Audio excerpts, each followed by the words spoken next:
Então, gravando agora, só continuando, então, a gente falar a parte 2, né? A gente está falando sobre alguns tópicos sobre abuso infantil e como a gente identificar os tipos de abuso. Eu só ler alguns tópicos para a gente fazer um review, tá?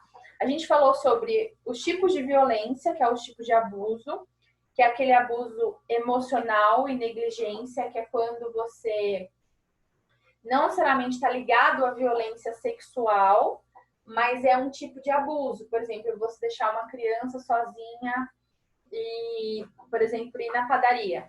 Deixa a criança em casa, vai na padaria e deixa lá. É um tipo de abuso porque você está permitindo que ela tenha a sua própria iniciativa e seja exposta a todos os riscos, desde se jogar no prédio, pôr fogo em casa, se cortar, ou alguém entrar. Não sei se vocês viram um caso de um casal, tem mais ou menos uns 3 domingos que passou.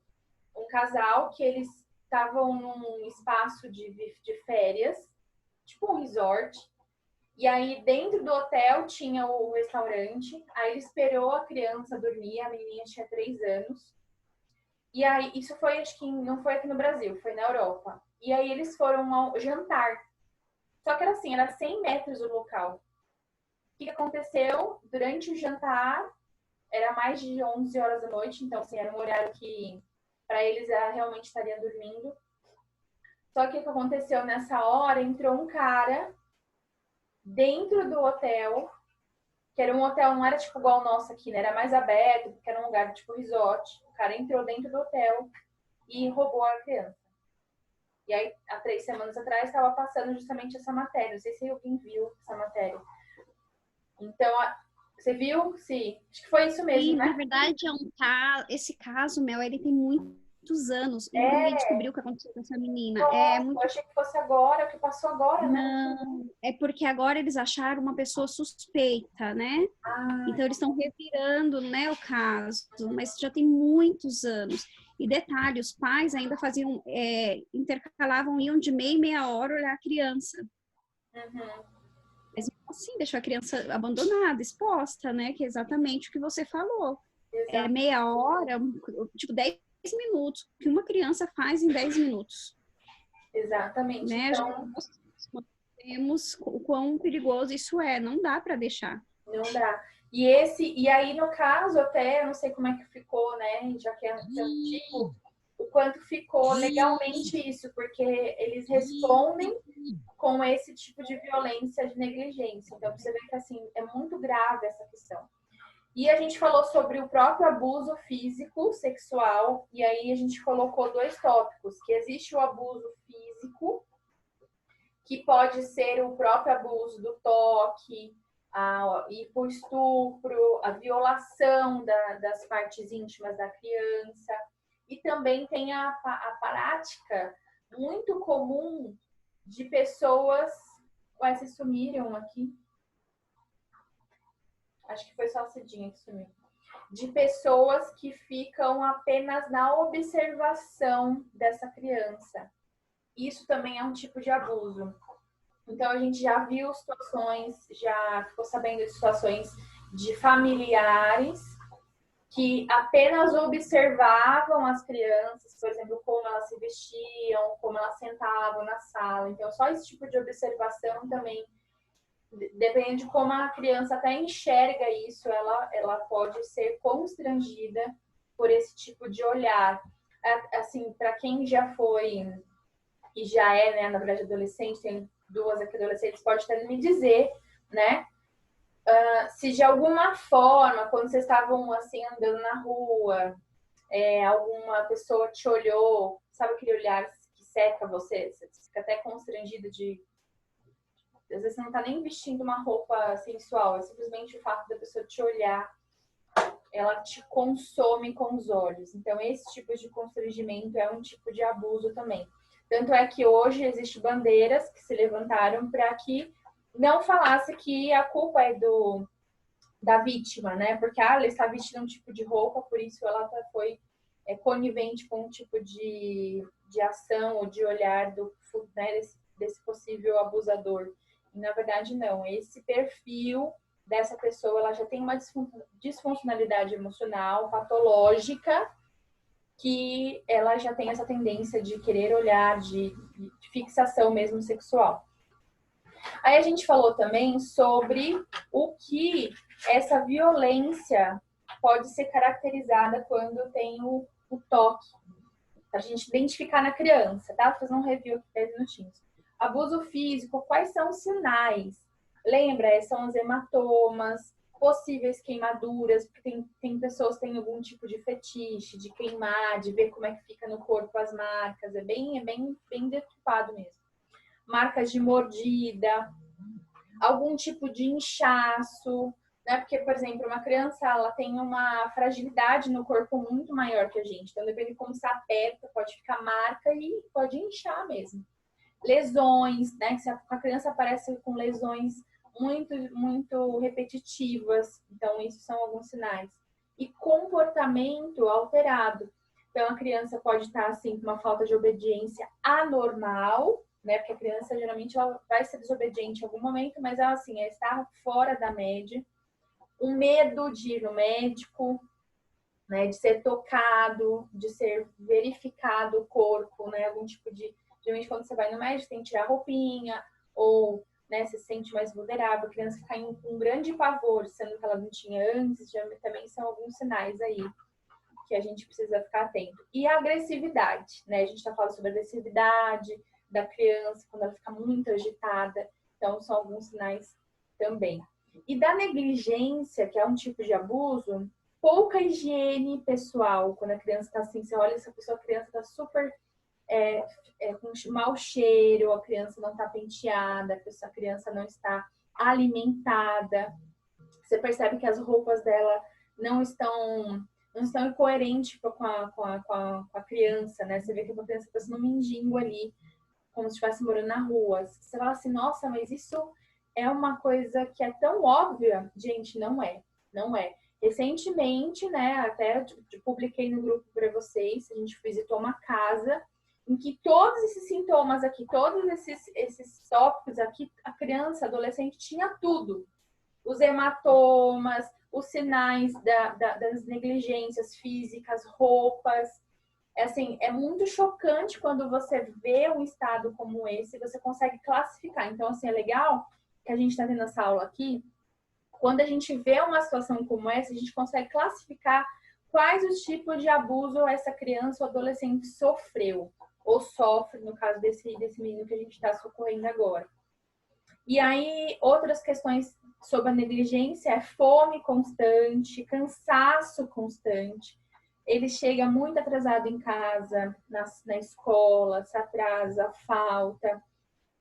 Tem tendências destrutivas, a baixa autoestima, pouco relacionamento social, fugas, roubos. Então, esses comportamentos, gente, é tão chocante isso. Nesse caso, ele tem tudo. Até quando eu fui conversar para fazer a primeira triagem com esse menino, ele falou que ele tinha fome, que ele tinha vontade de comer tal coisa, que ele estava com...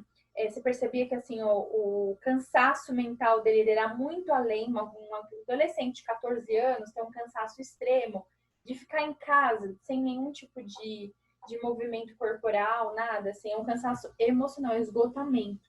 Então você vê que é seríssimo. E aí você fala assim, não, mas isso é tão normal. Pois é tão normal, e a gente... E você pergunta para a pessoa não consegue enxergar que isso é uma negligência, de tão sério que é.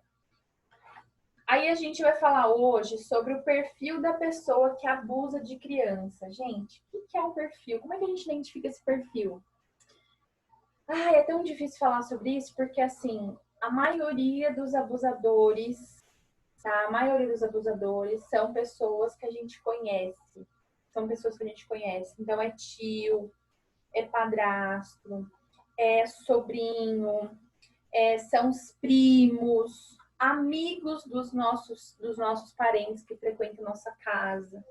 Então, assim, essas pessoas é que a gente deve ter o cuidado. Então, assim, mas Mel, a gente vai ficar neurótico?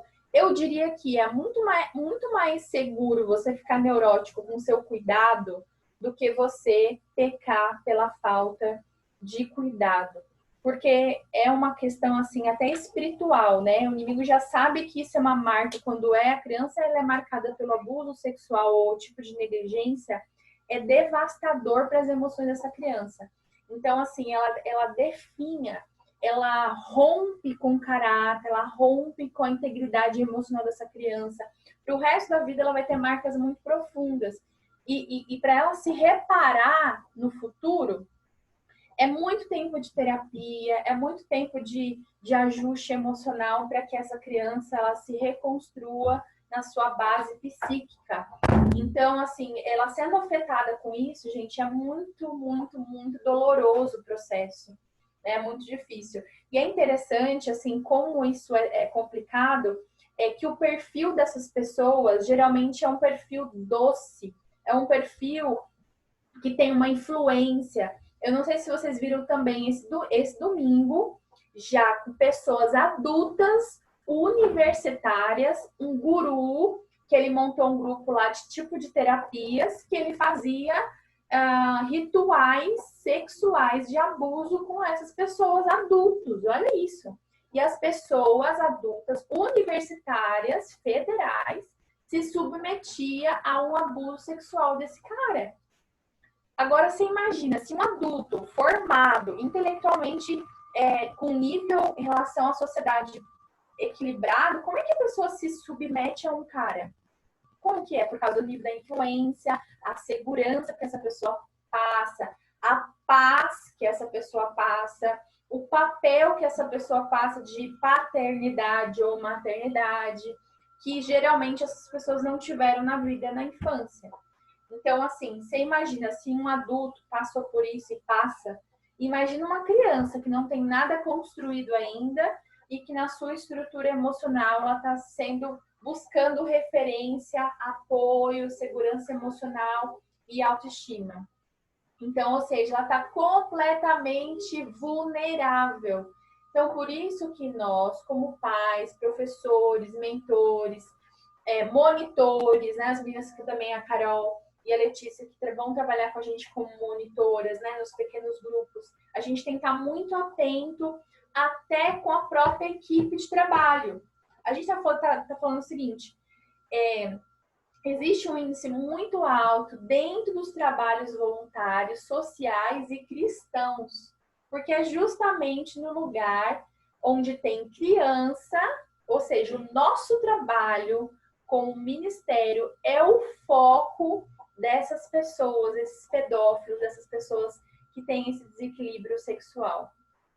Ou seja, o nosso olhar, a nossa responsabilidade tem que ser muito maior para quando a gente está fazendo os nossos trabalhos. E aí eu vou compartilhar uma fala para vocês de um pedófilo dentro de uma igreja, X, que eu não vou citar o nome, que compartilhou, ele foi pego, né, fazendo atos de abuso com uma das crianças dentro da igreja, não da nossa igreja, de uma outra igreja batista. E aí, como ele foi pego, aí ele chorou, se arrependeu e tudo mais. E ele entrou numa equipe de ajuda para encontrar outras pessoas pedófilos que poderiam fazer mal para as crianças. E aí fizeram como se fosse uma equipe mesmo de apoio para esse processo. E aí, gente, as falas das pessoas, desses pedófilos, foram chocantes. Eles disseram o seguinte, que os pedófilos, eles preferem estar dentro da liderança, de apoio, de atividades, de recreação infantil, principalmente em trabalhos externos. Então, por exemplo, ó, na nossa igreja, nós não temos aqueles trabalhos que é assim na rua, a gente faz aqueles impactos. Recentemente a gente foi lá no acampamento cigano, que foi aquele evento aberto, tal. Então, lá por exemplo, um foco de desejo dessas pessoas. Então, por exemplo, quando a gente fez a abertura da inscrição para novos voluntários nos ajudarem naquele momento especificamente, ali pode, ou entrou, e a gente não sabe, mas pode ser muito fácil ter pessoas ali que queiram entrar simplesmente para estar no evento. E aí, lembra atrás que eu falei que essas pessoas, elas se realizam tanto no lado físico, dela tocar a criança, mas também ela se realiza pelo olhar. Então, só dela estar ali presente, ela tá ali olhando, ela já está se satisfazendo. Gente, não é nojento isso? Não é terrível isso? Você imaginar que seu sobrinho, seu filho, seu irmão, seus amigos estão lá sendo observados por essas pessoas de uma forma terrível como essa. E aí um dos caras chegou a falar assim que nesses eventos eles aproveitam inclusive para apalpar. Então olha só que interessante. Sabe aqueles brinquedos de subida, né? Que a criança tem que subir, escorregar. Por exemplo, aqueles brinquedos lá do... Que a gente até... Depois eu fiz essa palestra, depois que a gente fez esse evento. E eu fiquei tão desesperada, porque eu lembro que eu coloquei todo tias, tal, para ficar na fila para organizar e ajudar as crianças a subirem no equipamento, né? De brincadeira. Eu falei, meu Deus do céu, podia ter um pedófilo ali subindo a criança. Imagina assim, quantas crianças a pessoa pode ter tocado de forma, né, constrangedora para uma criança. Tipo assim, tô ajudando você a subir, pega no bumbum. Ou pega na pepeca, pega na perna. Gente, é surreal isso, é surreal. Então, assim, e aí você fala assim, gente, é cristão, é um líder, é uma pessoa que está na equipe de apoio, que ama a criança, são pessoas boazinhas. Então, assim, como a gente deve se proceder nesse caso? Como é que a gente deve proceder? É a gente ficar 100% alerta, não importa o cargo que essa pessoa tem. Se ela for top das galáxias, ela precisa ter um rigor no atendimento dessas crianças. Então, algumas coisas que eu vou falar para vocês, e é assim, extremamente importante na hora da gente cuidar das crianças e também de pessoas que estão na nossa equipe. Nunca ficar com uma criança sozinha em lugar algum. Nunca. E sempre na nossa equipe a gente nunca vai permitir que ninguém fique sozinho com a criança. E aí eu vou contar para vocês. Já aconteceu muitas vezes de eu ficar com uma criança do Kids, da nossa equipe, que a gente dava aula da Carol e a Letícia vai lembrar, né? A gente tinha lá, tem 10 minutinhos para terminar. E a gente ficava, os pais iam retirar as crianças, até eles chegarem, eles atrasavam para pegar as crianças. A gente ficava ali nas salas e eu, Lili, só nós duas ali esperando uma criança. Ali com duas pessoas, ok. Mas nunca pode ficar uma tia ou um tio com uma criança até esperar o pai e mãe. Quando isso acontecer, você tem que ir para um lugar público, pegar a criança, sair da sala onde você está e ir lá para frente da igreja. Ou você está em algum outro local, também acionar, tô aqui com o fulano, tal, tô aqui quantos minutos, tô aqui há 10 minutos esperando. Caso você não conseguir ir para lugar nenhum, que às vezes acontece, né? Fala, pai, olha, estou aqui há 10 minutos esperando, estou sozinha, tal sala, tal lugar, e avisar a outra pessoa que você está ali. É paranoia? É cuidado, é zelo. Porque se a nossa equipe tiver essa consciência, qualquer pessoa que entrar na nossa equipe com um tipo de olhar, de doença espiritual e emocional, ela também vai ser regida por essas regras e impedida de fazer alguma coisa com nossas crianças. Então, assim, sabendo desse perfil, como que a gente identifica, gente, essa pessoa? Não dá. Não dá pra gente identificar. Não tem como.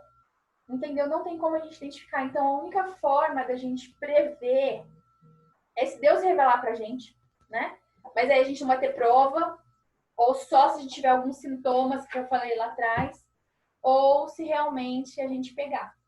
Então, no caso, a gente precisa se cuidar e fazer tudo o que a gente puder para que isso não aconteça com nossas crianças, tá?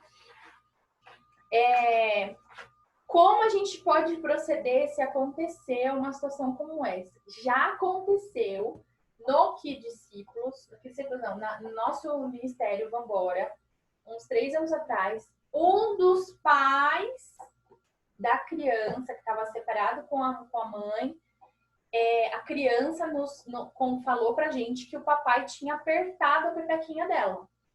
Olha que grave.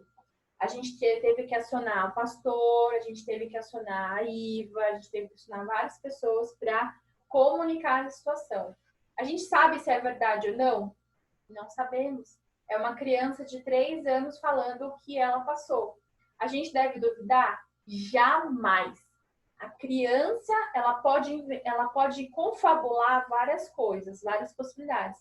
Mas, de alguma forma, ela tira o que ela percebeu, o que ela está vendo ali. Ela vai usar, às vezes, uma forma lúdica para falar: ah, o bicho papão veio no meu quarto, ah, um monstro está vindo atrás de mim. Ela talvez não vai saber dizer que é o papai ou o titio, né? Ou a titia. Ela vai colocar uma forma lúdica para te mostrar que isso está acontecendo.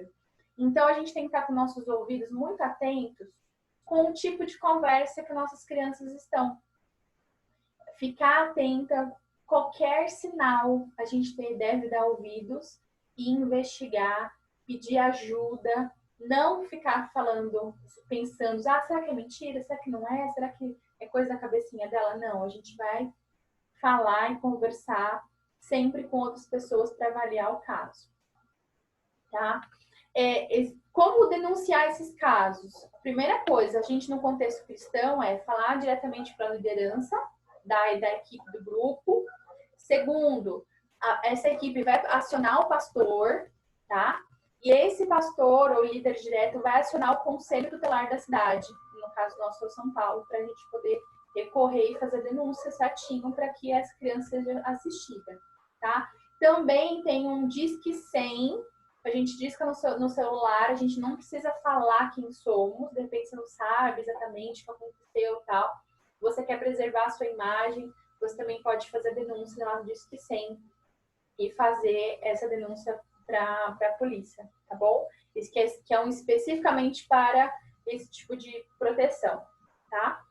Existe o ECA, que é o Estatuto da Criança e Adolescente, que prevê, ressaltando todos os deveres da comunidade. Ele fala assim, ó, é dever da família, da comunidade, da sociedade em geral, do poder público, assegurar com absoluta prioridade a efetivação dos direitos da criança e adolescente. Olha que forte.